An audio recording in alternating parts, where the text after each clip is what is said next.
విజయవాడ వాసులకైతే ఇది ఒక షాకింగ్ పరిణామం. దుర్గా కోఆపరేటివ్ బ్యాంక్ అనేటటువంటిది ఏళ్ల తరబడిగా దశాబ్దాల తరబడి ఉంది. వాస్తవంగా కోఆపరేటివ్ బ్యాంకులు అంటే రాజకీయాలతోనే నడుస్తూ ఉంటాయి, దానివల్లనే నష్టాలు జరుగుతుంటాయి. వాస్తవంగా రాజకీయ పార్టీల నాయకులు అందులో ఉన్నప్పుడు తమ కార్యకర్తలకు అప్పులు ఇప్పించుకోవడానికి పనిచేయడంలో తప్పులేదు, కానీ అప్పులు ఎగ్గొట్టే వాళ్ళని కూడా తెలిసి కూడా ఇప్పించుకుంటాం చేస్తూ క్రమంగా ప్రజలందరూ దాన్ని నమ్మి పెట్టిన పెట్టుబడులు ఇవాళ నాశనమైనటువంటి పరిస్థితి.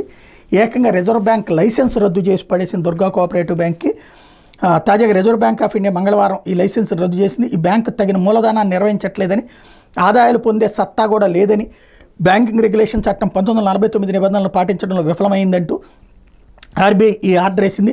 బ్యాంక్ కార్యకలాపాలను కొనసాగిస్తే డిపాజిట్ల ప్రయోజనాలు దెబ్బతింటాయంటూ, ప్రస్తుతం ఉన్న ఆర్థిక స్థితిలో డిపాజిట్లకి బ్యాంకు పూర్తిగా తిరిగి చెల్లింపులు కూడా చేయలేదంటూ ఆర్బీఐ తేల్చి చెప్పింది.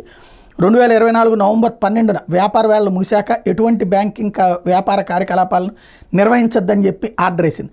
బ్యాంకును మూసేసి ఒక లిక్విడేటర్ నియమించాలంటే commissioner of cooperative and registrar of cooperative societies ఆంధ్రప్రదేశ్కి ఆర్బీఐ సజెషన్ ఇచ్చింది.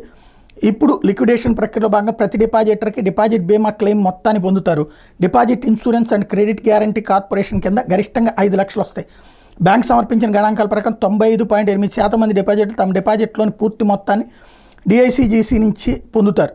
2024 ఆగస్టు 31 నాటికి 9.84 కోట్లను బీమా కింద డిఐసిజిసి చెల్లించింది. ఇక్కడ అసలు విషయం వల్ల ఏంటంటే ఇప్పుడు 5 లక్షల లోపు ఉన్న వాళ్ళకి డబ్బులు ఇప్పిస్తారు, కానీ 5 లక్షలు దాటినటువంటి వాళ్ళ పరిస్థితి ఏంటి?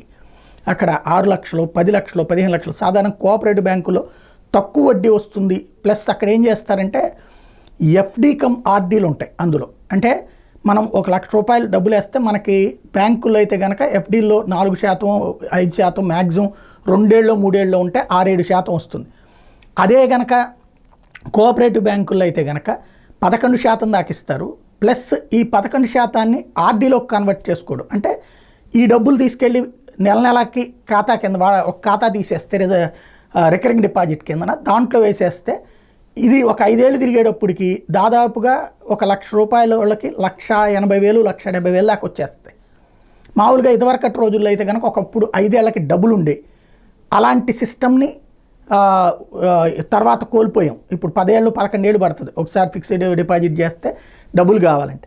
అలాంటిది దీంట్లో అయితే కనుక కనీసం ఒక 70-80% వస్తుంది. ఆ రూట్లో చాలామంది కోఆపరేటివ్ బ్యాంకుల్ని ఎంచుకుంటారు. అందులో రిటైర్ అయిన ఉద్యోగులు కానీ లేదా కష్టపడి సంపాదించుకున్న డబ్బులు ఇప్పుడు వాళ్ళందరూ నడి రోడ్డు మీద పడే పరిస్థితి.